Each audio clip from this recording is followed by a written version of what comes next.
Today we are bringing all of the MMA news straight to you with timestamps if you'd like to skip to any part of the video. Hello everybody and welcome back to another video. If you are new here, my name is Kyle. I am your guy with many YouTube channels. Guys, let's get right into it. I want to start you off with the drama that happened earlier in the week. And of course, I had a very good tweet throughout here with Perry Punch explaining the drama with everybody. And it is about Gegard Mousasi, Andre Lima, and a few more fighters. PFL looks like it's not necessarily the greatest organization in the world because, guys, I'll leave you with this, okay? You know what? I'll read this first, okay? Perry Punch posted this. Developing Gegard Mousasi says PFL is sitting out top Bellator fighters because they aren't currently making enough money to honor their contracts. Says he wants to fight, but feels the promotion is trying to wait until he's desperate so they can offer him less money. I want to fight, but it's a little difficult with the PFL. They don't honor the contract, but we'll see. I don't think fighters want to fight me. I think it's just they think I get paid too much. They, PFL, took over the contracts, and Bellator fighters make more than the PFL guys, so they're trying to cut salaries. Maybe put pressure, a little bit of politics, let me not fight for a year and say, hey, take half your pay, something like that. When they, PFL, took over, they wanted all the top 10 fighters. That is what they said, and I think Bellator fighters are also the better fighters. But Bellator fighters also get paid more than the PFL guys. So now, they have to cut because they're not making a lot of money. After UFC, they want to be number 2. So now they're number 2, I guess, but I don't hear them making any money. And what happened after this is Gegard Mousasi was released from his contract. We know that Douglas Lima has re-signed with PFL and Bellator, but Gegard Mousasi's out. He did not want to deal with it. And this is a really sad thing in my opinion because I was really supportive of the PFL. I made a video on it back in the day when they first bought Bellator because they were like, hey, we support Bellator fighters. Don Davis said all of the right things that kind of garnered me as a fan. I was like, okay, you know what? I can support this. But now that I'm hearing that all these top fighters are sitting out, and honestly, guys, think about it this way. Think about it this way. If Gegard Mousasi is complaining about your promotion, that's an issue. Because you name me one other promotion that Gegard Mousasi has fought for, and he's fought for, like, everyone. And he hasn't been saying this stuff. Gegard Mousasi comes, he fights, he doesn't pull out of fights, rarely pulls out of fights if he does. He does his job, gets paid, takes on the next fight. This is the first time we are ever seeing something like this from Gegard Mousasi, and I wholeheartedly believe him. He is a great fighter. People have spoken very highly on him. He just sits back and does his job. So this is horrible to hear from the PFL, and to be honest with you, with all the money they've been dropping on Francis Ngannou, it's to be expected. Let's continue on to the next piece of news, guys. Of course, Paige Vanzant has been the talk of the MMA community this week because she, of course, lost to, and I apologize, I don't know who Ellie Brooke is. She is either a corn star or an OnlyFans model. Same thing, doesn't really matter, but I'm sure there's some simps in the comments that are going to correct me there. The fall of Paige Vanzant needs to be studied for real, from UFC fighter to getting dropped by a YouTuber, okay? And I also didn't know she did YouTube, but people are talking about her OnlyFans. I don't know, so regardless, it doesn't really matter. Paige Vanzant fought a nobody, and the highlight of the fight was she got dropped. It is true, though. Paige Vanzant was unfortunately never good. She was never going to amount to anything in the UFC. The only reason they brought her on is because she's cute. You remember when she first came in the UFC? Everybody was drooling over Paige Vanzant.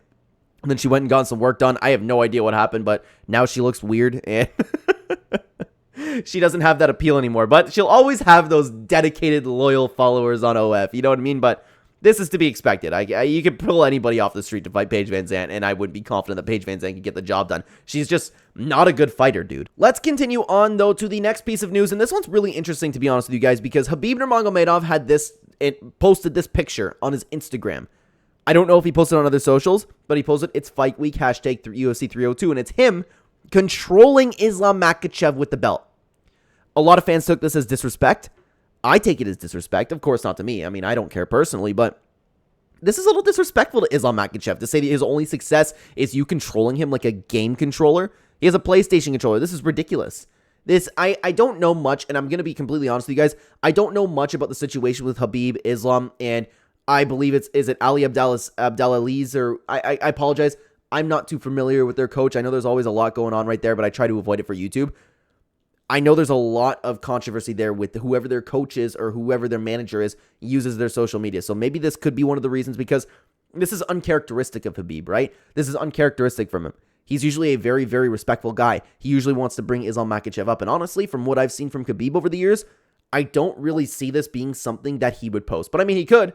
Who knows? Maybe he didn't think of it as just being disrespectful. Maybe he's just thinking about it as a coach. But I am with the fans over here. A lot of people have been saying that, hey, if I was Islam Makhachev, I wouldn't be taking that, Khabib. Let's keep going, though, boy. Oh, boy, oh, boy, oh, boy. We made a whole video talking about this one, guys. Ronda Rousey Just won't stop. Ronda Rousey says she doesn't attend UFC events because she's been vilified by the MMA media. I'm pretty sure if I walked into the arena, I'd be booed.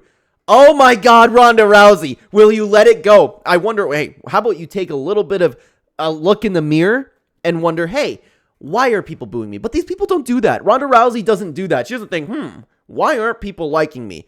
I know, it's because I wasn't right to fight Holly Holm and people are mad at me because I lost the fight. I think it's that. People just didn't want me to win for some reason. It's not like I never expressed a single amount of humility throughout my career, you know? It's not like I was never disrespectful to my opponents. It's not like I never shook anybody's hand. It's not like anybody wanted to see me lose. It's just, I was at my lowest, and now people are picking on me because I'm at my lowest, and they would boo me if I came into the arena. Honestly, guys, it's ridiculous. I made a whole video talking about this. Ronda Rousey still won't let the loss go. She's doing this book tour. It's not working. She's trying to vilify the MMA community, and she's trying to just get a bunch of pity tears, people to buy her book. Crazy. Absolutely crazy. This girl just won't let it go, man. Let's keep going to probably one of the biggest pieces of news of the week. Dana White announced the full UFC Abu Dhabi main card for August 3rd. Of course, we went through it. We have Tony Ferguson versus Michael Chiesa, Mackenzie Dern versus Lupe Godinez, Davison Figueiredo versus Chito Vera, Nick Diaz versus Vicente Luque, 5-round co-main event, and Corey Sandhagen versus Umar Nurmagomedov. This is a banger of a card. Problem being, I made a whole video talking about this too. It makes me sad that, one, we didn't get Nick Diaz versus Tony Ferguson, and two, it makes me sad because we're going to see Tony Ferguson and Nick Diaz lose again. I'll be honest with you, I don't really care about Tony Ferguson. I just don't like watching somebody who I believe is not mentally all there come in and take damage. At least Michael Chiesa will probably grind on top of him, maybe look for a submission. But Nick Diaz versus Vicente Luque, Nick Diaz isn't built for this anymore. Nick Diaz quit, and everybody's talking about Nick Diaz already going to war. I'm talking about the Diaz fans, of course. Like any UFC fan with a head on their shoulders knows the reality of the situation. It's okay matchups, but at the end of the day, I don't want to see them. But other than that, the card is fantastic, dude. It is fantastic. I want to bring you over to some unfortunate One Championship news, guys. If you don't know, One Championship is my favorite organization, and Stamp Fairtex had to pull out of the huge One Championship card coming up because of an injury. Stamp Fairtex had this to say: "The road to recovery will be long, but with courage and determination in myself, any obstacle can be overcome. This knee injury was unexpected, but I refuse to let it be a roadblock. I will rise above the setbacks stronger than before." And honestly, posted a little bit of a moving video. If you guys don't know, I'm a fan of Stamp Fairtex. I like her a lot. She's a blast to watch, and I was very excited for her to come and put on a fantastic show because it was a fantastic matchup. And I know the fight got filled, but at the end of the day, I was really looking forward to this because of Stamp Fairtex. I wanted to see her make history, man. It's unfortunate, and you can tell that she's one of those people that really, really puts her heart into the game. It sucks, man. It sucks. She's not like Paige Vanzant we're talking about. This is a true martial artist who I have an immense amount of respect for, and I was really excited to watch her fight. Sucks, man. Card took a big hit. Now, guys, if you have not seen this is arguably one of the most exciting pieces of news of the week. Dustin Poirier has confirmed his UFC 302 walkout song will be a combination of Willie Spence's cover of Rihanna's Diamonds and his usual walkout song, which is A Boss by James Brown. This is so sick. I love it. I love it. When I read this from MMA Orbit, I am so hyped about this, dude. So hyped because we're gonna get that walkout's gonna hit like crack, man. Shine bright like a diamond. I'm excited, dude. I am hyped. Let's keep going though to MMA Orbit. MMA Orbit has been carrying this video, so MMA Orbit, thank you very much for posting some awesome news this week. Anyways, huge piece of news. Conor McGregor goes on scruffy Islam Makhachev as rumors begin to circulate about a possible staph infection on the champion's leg. So Conor McGregor had this to say, right? And I'll just let you read it for a second. MMA Orbit did a good job putting these two tweets together. And then, of course, this picture has been going around with Islam Makhachev, and you could see a very circular thing going on over there, and it honestly does look like it could be staph. It does. What else could that be? I mean, you could have, like, bumped your knee, but that's, like, too perfect. It's too circular. I honestly do think it's staph infection. I do. And, man, are the MMA gods really putting together, if that's the case, for Dustin Poirier to win. Boy, we are in for a treat this weekend, guys. Continuing on, guys, I want to take you over to the UFC subreddit. Oh my god, I forgot to mention that the reason that I brought up Paige Vanzant is because she was also trending on Reddit. Out of everything that the MMA fans have been talking about, it was most trending on Reddit. But anyways, another thing that was trending on the UFC community this time around was this little Twitter thread we have going on with Cub Swanson and Joaquin Buckley. I made a whole video talking about this, diving a little bit more in depth if you're interested in that. Is Buckley an idiot? What is wrong with this dude? And this user was awesome and gathered the tweets for us. So it started off with Joaquin Buckley. Not gonna lie, if me and GSP fought at the same age, 30, I'd knock out the GOAT, to be honest. And Cub Swanson said, better men have tried and couldn't do it, which is honestly kind of true. Joaquin Buckley clapped back. Get your ass on a winning streak first. Cub talking about better men. And Cub Swanson, again, a little bit on the respectful side still. I'll work on that, homie. Go ahead and keep chasing clout. Just don't disrespect the legends of the sport. You haven't done enough yet. Joaquin claps back.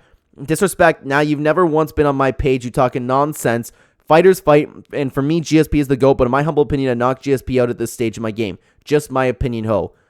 Cub Swanson also had this to say. I was being honest when I said better men have tried. You're sipping too much of your own Kool-Aid. I've been there. I've been here. You just got here. Have some respect, little boy. And then Joaquin Buckley ends it off with, industry full of hoes, so when you see me, treat me like a little boy, please. Joaquin Buckley doing a little bit too much in my opinion, but hey, you know what? Nothing you can do. At least Joaquin Buckley's trying. I can't really dog on him for that. But guys, if you're interested in seeing my full thoughts on this, particularly because I dive a little bit more deep into it, I want you to check out this video on screen where I dive into this entire Twitter thread. Check it out, guys, over here. I will see you over there. Take care.